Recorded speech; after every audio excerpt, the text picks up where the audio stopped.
Assalamualaikum warahmatullahi wabarakatuh. Perkenalkan, nama saya Anik Mariani. Saya CGP Angkatan 8 dari Kecamatan Pasar Rebo, Jakarta Timur, DKI Jakarta.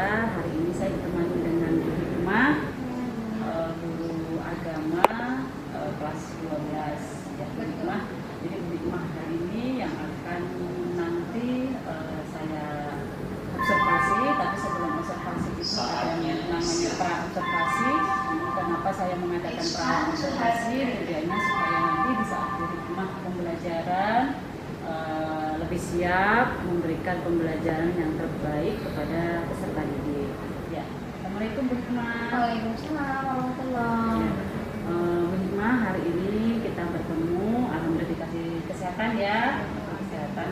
Jadi hari ini saya izin mau mengadakan pra-observasi, di mana pra-observasi ini tujuannya supaya nanti di saat observasi lebih siap, terus bisa saat pembelajaran itu benar-benar dipersiapkan, terus apa yang Ibu berikan kepada peserta didik itu yang terbaik gitu ya Bu ya. Iya. Yang baik. Bu Hikmah, ada beberapa pertanyaan yang ingin saya tanyakan kepada Bu Hikmah nih sebelum nanti observasi. Di antaranya di pra-observasi ini saya ingin menanyakan dari nanti di mengadakan pembelajaran itu, tujuan pembelajarannya apa yang kira-kira yang Ibu akan lakukan di tujuan pembelajaran ini apa? Baik, untuk tujuan pembelajaran yang akan saya capai atau saya arahkan kepada peserta didik saya, yang pertama adalah peserta didik memahami dan mengetahui pentingnya ihsan bagi kehidupan sehari-hari, dan yang kedua adalah implementasi dalam kehidupan sehari-hari dalam mengamalkan ihsan itu sendiri. Itu terkait tujuan pembelajaran itu. Berarti ada dua tujuan pembelajaran ya Bu ya. Tentunya dengan tujuan pembelajaran ini di saat pembelajaran akan tercapai. Baik. Untuk yang kedua nih Bu Hikmah, untuk area pengembangan yang akan dicapai itu dalam pembelajaran ini apa ya Bu?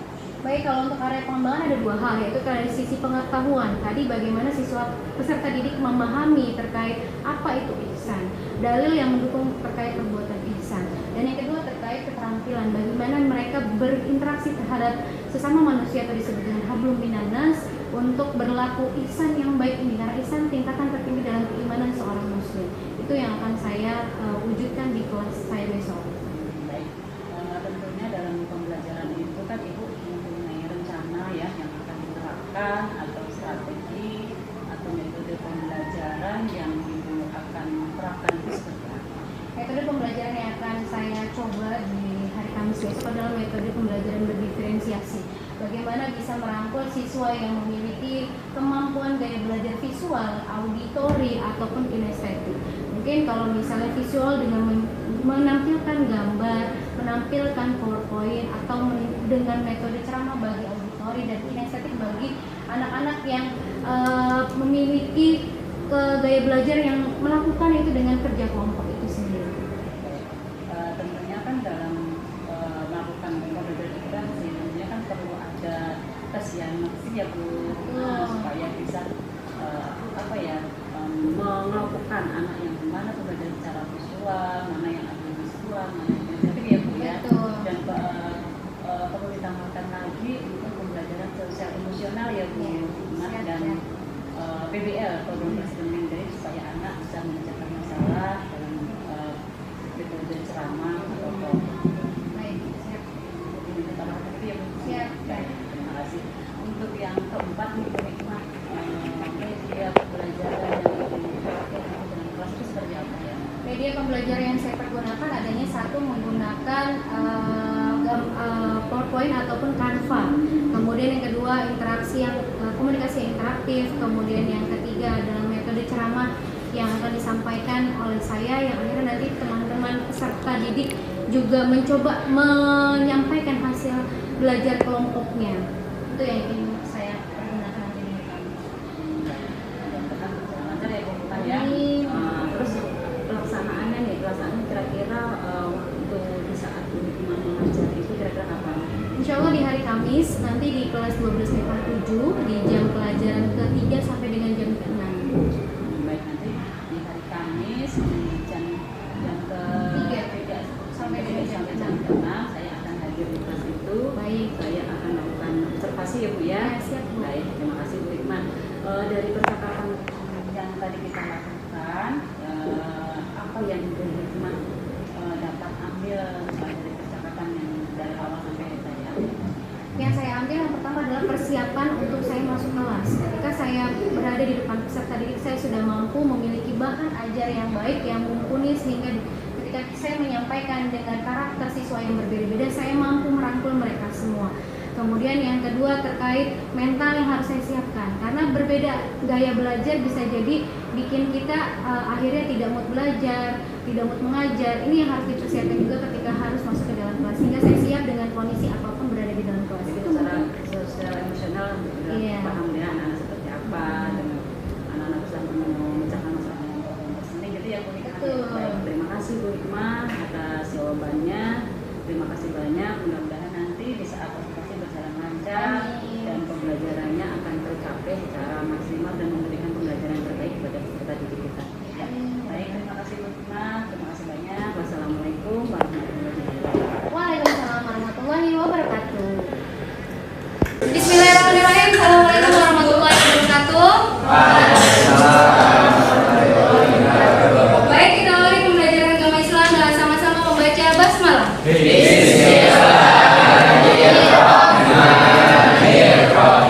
hari ini kita akan membahas terkait materi syukur, kemudian dikaitkan dengan ihsan. Kalau di bab 5 ada yang dimaksud dengan Quran Surat Luqman, yaitu tentang membentuk pribadi Islam. Kalau kita kaitkan dengan bab 6 mengenai terkait ihsan, bagaimana sebagai seorang muslim ada yang landasan yang disebut dengan landasan kita adalah iman. Kita implementasikan dalam kehidupan sehari-hari disebut dengan Islam. dilakukan dengan Islam. Jadi kalau digambarkan seperti bentuk rumah, iman adalah sebagai fondasinya. Bisa nggak seseorang melakukan ihsan tanpa adanya iman? Bisa nggak melaksanakan rukun Islam tanpa adanya keimanan? Ini yang disebut dengan satu bangunan yang kokoh sebagai seorang muslim, yang disebut dengan membentuk pribadi Islam. Tadi dalam Quran Surat Luqman ayat 13 dan ayat 14, yang pertama, ayat Luqman berkesan la tusyrik billah. Apa arti la tusyrik billah? Janganlah kamu menyekutukan Allah. Lalu di ayat Luqman Quran Surat ayat 14, di ayat 14 dikatakan kita disuruh apa tadi kamu presentasinya? Berbuat baik kepada kedua orang tua. Ada sebuah hadis Rasulullah SAW yang menyatakan ketika ada seorang pemuda hadir di depan Rasulullah bertanya, ya Rasulullah, saya harus berbuat baik kepada siapa? Dijawab pertama, ibumu. Lalu siapa lagi ya Rasul? Ibumu. Lalu siapa lagi ya Rasul? Yang terakhir baru bertanya lagi, lalu setelah itu siapa lagi ya Rasul? Ayahmu. Nah, dalam implementasi pembentuk pribadi Islam di sini kita disuruh berbuat baik sama ibunya 3 kali, baru ayahnya 1 kali. Kenapa sih? Ada yang tahu nggak? Rehan, Wahyu? Karena selama iman kita semakin lemah. Iya, ada penjelasan tadi di materinya yang kalau memang dijelaskan minggu lalu bahwa ibunya sudah mengandung selama 9 bulan 10 hari. Kemudian dalam kondisi yang lemah melahirkan, menyusui dan sebagainya. Nah, kenapa posisi seorang ibu itu 3 kali baru ayahnya? Karena kondisi itu ada yang namanya fitrah manusia sebagai seorang perempuan, yaitu menstruasi, melahirkan. Itu adanya di perempuan. Laki-laki ada menstruasi. Rasanya sakit menstruasi nggak ngerasain kan laki-laki? Makanya itu asal muasalnya adanya surga di bawah telapak kaki ibu. Baik, kalau kita bisa refleksikan terkait materi ini, 2 materi ini, bagaimana kita sebagai seorang muslim. Tadi ada isi kandungan Quran Surat, bukan Al-Luqman ya, saya fiksi di sini. Quran Surat Luqman, nggak ada alnya di depan. Quran Surat Luqman ayat 13 dan ayat 14 sebagai seorang muslim, bagaimana diperintahkan oleh Allah Subhanahu wa taala. Yang pertama, janganlah kamu menyekutukan Allah. Sekarang yang masih percaya sama primbon, zodiak ataupun yang lainnya, ini salah satu batu kerikil bagaimana kamu menyekutukan Allah. Atau kamu percayanya apa? Rego, Sio, Allah. kamu percayanya Allah. Tapi kamu tidak menyekutukan Allah ya. Masya Allah. Berarti besok sholat Jumat nggak perlu kejar-kejar lagi, nggak perlu ngumpet lagi di kamar mandi ya. Nggak pernah ya. Oke, kita refleksikan lagi dua materi ini. Boleh ini sebagai sarana saja ya, tapi saya menjelaskan materi dengan baik. Teman-teman silakan muhasabah diri terkait apa sih yang sudah kalian lakukan selama ini. Ci, HP-nya simpen dulu Ci. Silakan refleksikan diri, apa sih yang dirasakan selama ini, sudah benar-benar menjadi seorang yang beriman sama Allah atau tidak, menjadi seorang hamba Allah yang taat sama Allah tidak. Kalau tadi di materinya kelompok 3 ihsan itu ada 2 tingkatan, yaitu yang pertama apa? Merasa melihat Allah. Yang kedua merasa kita dilihat sama Allah. Kalau posisinya saat ini kita masih ngerasanya Allah ngeliatin kita, berarti tingkatan iman kita masih tingkatan muraqabah, bukan musyahadah. Kalau musyahadah tuh kita merasa benar-benar Allah tuh ngeliatin kita. Boleh dipejamkan matanya masa dilihat. Oke, silakan. Bagaimana Allah merasa sebagai kita sebagai makhluknya Allah, sebagai hambanya Allah, tetap terus merefleksikan di tingkatan keimanan yang pertama tadi, bukan keimanan. Tingkatan ihsan yang pertama musyahadah. Bagaimana kita merasa Allah itu ada ngeliatin kita. Kalau yang kedua itu kita merasa bahwa Allah memperhatikan gerak-gerik kita. Kalau dikaitkan dengan penjelasan surat Quran, surat Luqman, bagaimana membentuk pribadi ihsan, ini adalah kamu bisa menyampaikan apa yang kamu miliki, apa yang kamu dapati selama ini dengan kehidupan sehari-hari. Contoh dalam hal menutup aurat, melakukan sholat 5 waktu, dan sebagainya.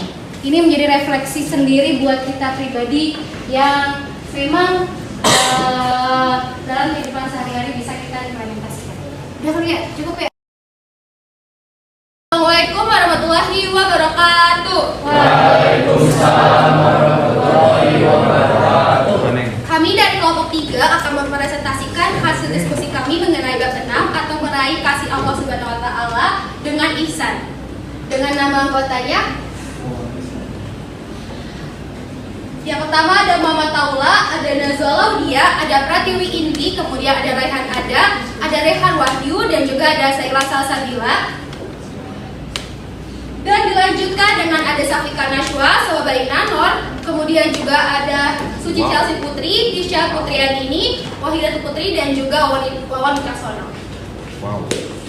Kemudian akan lanjutkan ke pengertian dan ayat-ayat dalam materi bab ini. Ihsan adalah menyembah Allah Subhanahu wa taala seolah melihatnya. Dan jika mau membayangkan melihatnya, maka membayangkan bahwa sebenarnya Allah Subhanahu wa taala melihat perbuatannya. Adapun dalam Al-Qur'an, surat Al-Baqarah ayat 63. Bismillahirrahmanirrahim.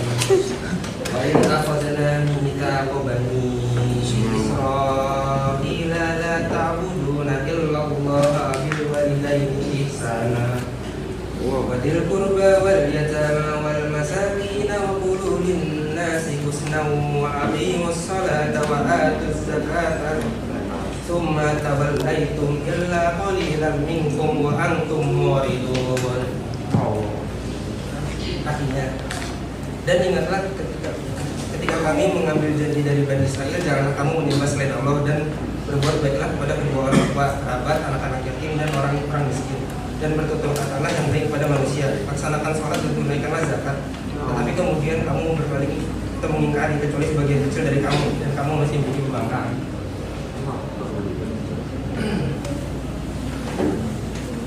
Keterkaitan kewajiban beribadah dan bersyukur kepada Allah Subhanahu wa taala. Terutama ada ihsan seperti sholat, puasa dan lain-lain, ataupun ibadah ghairu madah atau ibadah sosial seperti belajar mengajar, berdagang, makan tidur, dan semua kegiatan manusia yang tidak bertentangan dengan agama. Ihsan kepada Allah Subhanahu wa taala. Ihsan kepada Allah Subhanahu wa taala mengandung 2 tingkatan.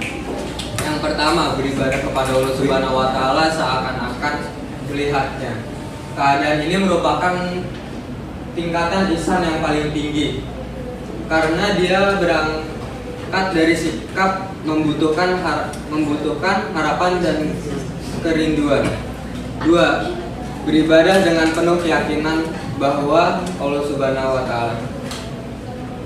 Melihatnya kondisi ini lebih rendah tingkatannya daripada tingkatan yang pertama, karena sikap ihsannya didorong dari rasa diawasi dan takut akan hukuman. 2 jenis ihsan inilah yang akan mengantarkan pelakunya kepada puncak keikhlasan dalam beribadah kepada Allah Subhanahu wa Ta'ala, jauh dari motif dia. Oke, selanjutnya ada ihsan kepada sesama makhluk ciptaan Allah Subhanahu wa Ta'ala.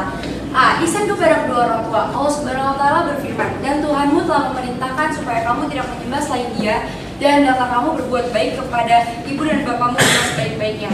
Jika salah seorang di antara keduanya atau keduanya berumur lanjut dalam pemeliharaanmu, maka sekali-kali janganlah kamu mengatakan kepada keduanya perkataan ah, dan janganlah kamu membentak mereka dengan mengucap kepada mereka perkataan yang mulia dan baik." B. Ihsan kepada kerabat kalian. Menjalin hubungan baik dengan kerabat kalian adalah bentuk ihsan kepada mereka. Bahkan Allah Subhanahu wa Ta'ala menyamakan seseorang yang memutuskan hubungan silaturahmi dengan perusak di muka bumi. Allah Subhanahu wa Ta'ala berfirman, "Maka apakah kira jika kamu berpuasa, kamu akan membuat kerusakan di muka bumi dan memutuskan hubungan kekeluargaan?" Terus yang C adalah ihsan kepada anak yatim. Intinya tuh ihsan kepada anak yatim adalah kita harus berbuat baik kepada anak yatim, dan kita harus juga bisa menjaga hak-haknya yang diperlukan oleh anak yatim itu. Karena dari Ibnu Abbas bahwasanya Nabi SAW bersabda, barang siapa dari kaum muslimin yang memelihara anak yatim dengan memberi makan dan minumnya, maka Allah akan memasukkannya ke dalam surga selamanya, selama ia tidak melakukan dosa yang tidak terampuni. Kesulitan, namanya juga orang miskin juga kita harus bantu, kan memang dia bahasanya tidak mampu gitu, sebentar kita mampu tuh harus bisa membantu dia. Nah, Rasulullah bersabda, orang-orang yang menolong janda dan orang miskin seperti orang yang berjuang di jalan Allah Subhanahu wa Ta'ala. Hadis riwayat Muslim dari Abu Hurairah.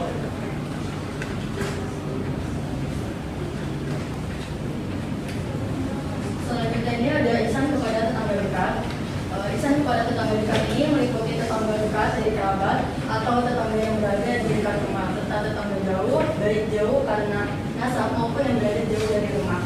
Tetangga muslim mempunyai 2 hak, yaitu sebagai tetangga dan sebagai muslim. Sedangkan tetangga muslim dan kerabat mempunyai 3 hak. Bersabda, barang siapa beriman kepada Allah Subhanahu wa Ta'ala dan hari akhir, hendaklah memuliakan kaumnya. Hadis riwayat Muslim kecuali Nasai. Kamu yang datang dari tempat yang jauh, termasuk dalam sebutan Ibnu Sabil, atau orang yang dalam perjalanan jauh, cara berbuat ihsan terhadap Ibnu Sabil dengan memenuhi kebutuhannya, menjaga hartanya, memelihara kehormatannya, dan menunjukkan jalan jika ia meminta. Selanjutnya ihsan kepada karyawan. Kepada karyawan atau orang-orang yang terikat perjanjian kerja dengan kita, termasuk pembantu, tukang dan sebagainya, kita diperintahkan agar membayar upah mereka sebelum keringat mereka kering atau segera. Tidak membebani mereka dengan sesuatu yang mereka tidak sanggup melakukannya. Secara umum kita juga harus menghormati dan menghargai profesi mereka. Selanjutnya ada ihsan kepada sesama manusia. Rasulullah SAW bersabda, barang siapa beriman kepada Allah Subhanahu wa Ta'ala dan hari kiamat, hendaklah ia berkata yang baik atau diam. Hadis riwayat Al-Bukhari dan Muslim. Ihsan kepada manusia adalah berbuat baik kepada orang lain dengan niat yang tulus, tanpa pamrih dan penuh kasih sayang. Selanjutnya, ihsan kepada binatang. Berbuat ihsan terhadap binatang adalah dengan memberi makan ketika ia lapar, mengobatinya ketika ia sakit, dan tidak memberinya membebaninya di luar kemampuan, tidak menyisanya jika ia bekerja, dan mengistirahatkannya ketika ia lelah. Pada saat menyembelih, hendaklah dengan menyembelihnya dengan cara baik, tidak menyisanya serta tidak menggunakan pisau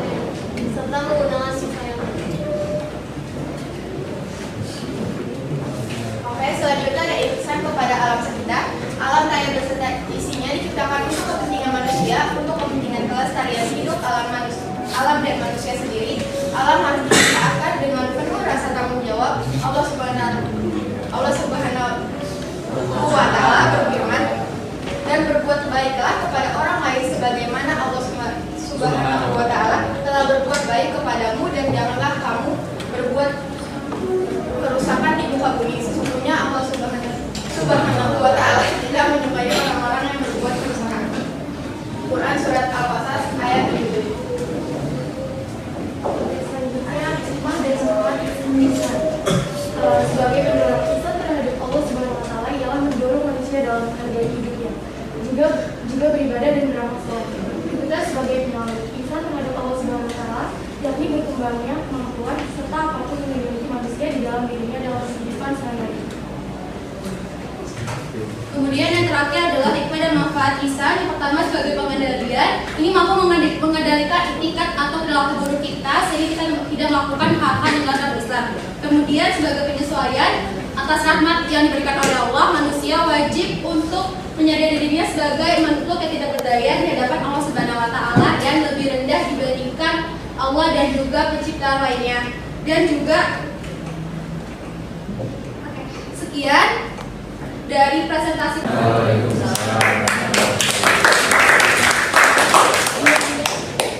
Apakah ada kelompok yang ingin mengajukan pertanyaan? Gladys absen 1 mau bertanya, bagaimana cara menerapkan ihsan pada diri sendiri? Oke, pertanyaannya akan kami tampung. Terima kasih kepada Aziz. Kemudian tadi kelompok. Karena jika kita sudah berbaca dalam lain, tapi orang-orang tersebut membalaslah kurangnya atau kompensasi kita lakukan. Iya, jadinya itu sudah dijelaskan. Terima kasih. Boleh. Iya, dua aja.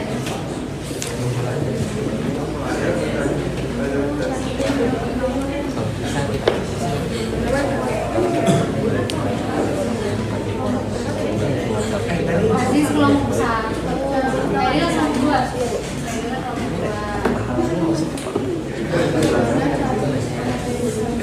Menerapkan ihsan pada diri sendiri.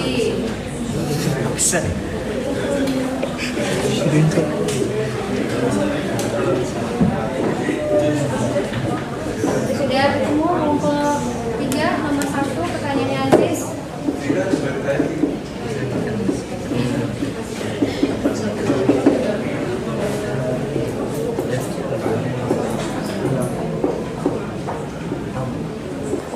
Lebih ke kan kita udah ngasih, berarti tadi kita udah ikhlas dong dengan yang udah kita kasih.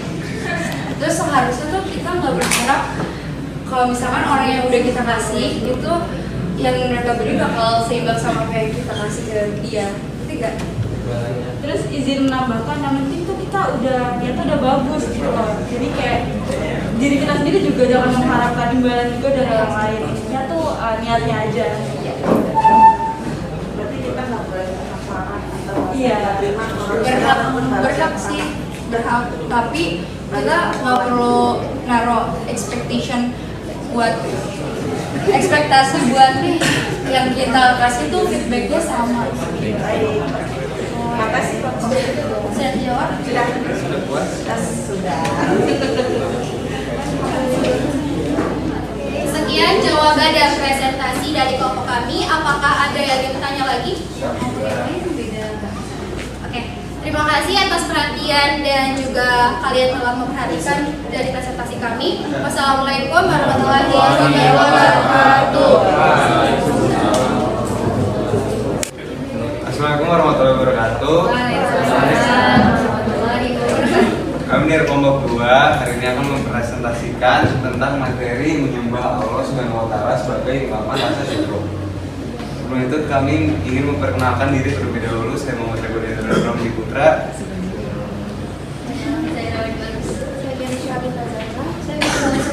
Saya sudah Marisa di sono. Saya Muhammad Maulana. Saya Muhammad Kenzi. Saya Mas Dewan. Saya Keparaga.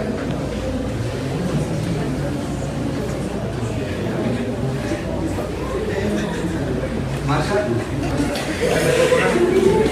Oke, selanjutnya ada pembacaan Quran surat Luqman dulu ya, ayat 13 sampai 14. Bismillahirrahmanirrahim. Wa izqala Luqmanu li ibnihi wa huwa yaqulu ya bunayya la tusyrik billah inna syirka la zulmun adzim. Wa wasfaina nabi walidayhi hamalatuhu wahnan ala hamli salu fi amali wa nishkur walidayhi dilayal masiyat. Dan artinya, dan ingatlah ketika Luqman berkata kepada anaknya ketika dia memberi pelajaran kepadanya, Wahai anakku, janganlah engkau mempersekutukan Allah. Sesungguhnya mempersekutukan Allah dan menyakitinya dalam usia 2 tahun. Bersyukurlah kepadaku dan kepada kedua orang tuamu. Hanya kepada akulah kamu kembali.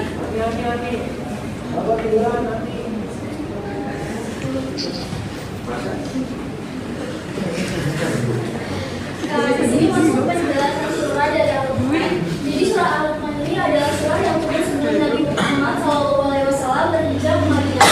Semua ayat-ayatnya Makkiyah dan dinamakan surat ini dengan Luqman dikarenakan surat itu mengandung berbagai wasiat dan nasihat yang disampaikan Luqman kepada anaknya. Kemudian dalam ayat ini Luqman memulai nasihatnya dengan menekankan perlunya menghindari syirik atau mempersekutukan Allah Subhanahu wa Ta'ala. Larangan ini sekaligus mengandung pelajaran tentang wujud dan keesaan Allah Subhanahu wa Ta'ala. Nah, penjelasan surat. Jadi surat Al-Luqman ini secara keseluruhan ada 3. Pertama, bentuk pribadi beriman. Apa sih pribadi beriman itu? Nah, pribadi beriman ini maksudnya kedekatan kita sama Allah. Jadi segala perilaku kita, akhlak kita semata-mata karena Allah bisa ada kita dimanapun berada. Merasa Allah tuh ngawasin kita. Nah, berikutnya ada pribadi Islami. Nah, akhlak ini sesuai yang diajarkan oleh Nabi dan sahabat yang dicontohkan. Itu saya meliputi tata cara makan, tata cara habluninanas, berhubungan dengan manusia dan orang lain, dan bagaimana kita berperilaku kepada hewan. Berikutnya adalah membentuk pribadi ihsan. Pribadi ihsan ini mirip dengan pribadi Islami, artinya itu akhlak, lebih menekankan kepada bagaimana kita berperilaku kebaikan kepada manusia, hewan, dan segala hal yang di muka bumi ini. Hari ini coba kita refleksikan apa yang sudah pernah kita lakukan terkait materi yang berkaitan wujud syukur kepada Allah Subhanahu wa Ta'ala dan perbuatan ihsan yang kita lakukan selama ini. Apakah kita sebagai seorang hambanya Allah sudah benar-benar menjalankan rukun iman kita, rukun Islam kita, sampai kita dikatakan ihsan yang tertinggi. Silakan teman-teman merefleksikan diri untuk menyadari, memejamkan mata hari ini, bagaimana apa yang sudah Rego lakukan. Apakah selama ini Rego sudah menjadi anak yang baik untuk ibunya, sudah menjadi anak yang baik buat ayahnya, sudah menjadi seorang muslim yang baik, melaksanakan sholat 5 waktu, sudah menjadi seorang siswa yang baik, sudah menjadi anak yang memang diharapkan oleh kedua orang tuanya. Atau berkaitan dengan materi ihsan, apakah sudah kita melakukan ihsan terhadap tetangga, terhadap tamu, terhadap lingkungan sekitar, maupun terhadap kerabat terdekat. Silakan kalian pikirkan bahwa apa yang kalian lakukan saat ini adalah menjadi bekal buat di akhirat nanti. Apa yang kamu saat ini sudah melakukan, hal-hal yang memang tidak sesuai dengan syariat Islam, yang tidak sesuai dengan norma-norma agama selama ini, silakan kalian refleksikan. Apakah saya sudah baik menjadi hamba Allah? Apakah saya sudah menjadi seorang yang tepat untuk menjadi hamba Allah? Ini berkaitan bagaimana kita bersyukur kepada Allah Subhanahu wa Ta'ala. Dalam Quran surat Ibrahim dikatakan, ketika kita bersyukur kepada Allah, maka Allah akan menambah nikmatnya. Ketika kita kufur nikmat, maka Allah akan memberikan azab. Allah mengatakan dalam Quran surat Ibrahim ini tidak dikatakan azabnya itu apa, tetapi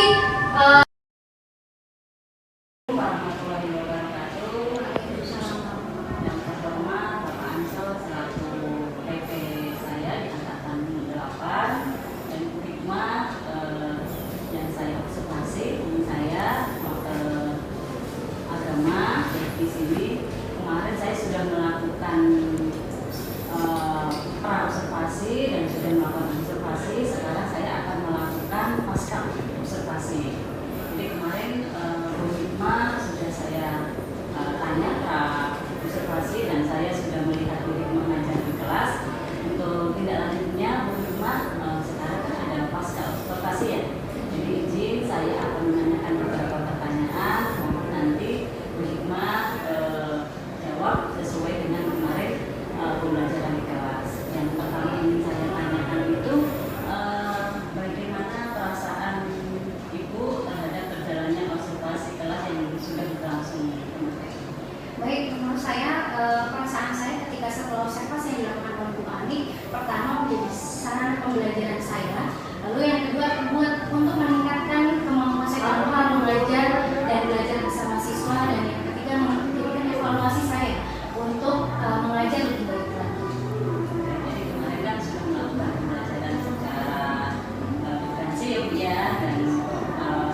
dua hal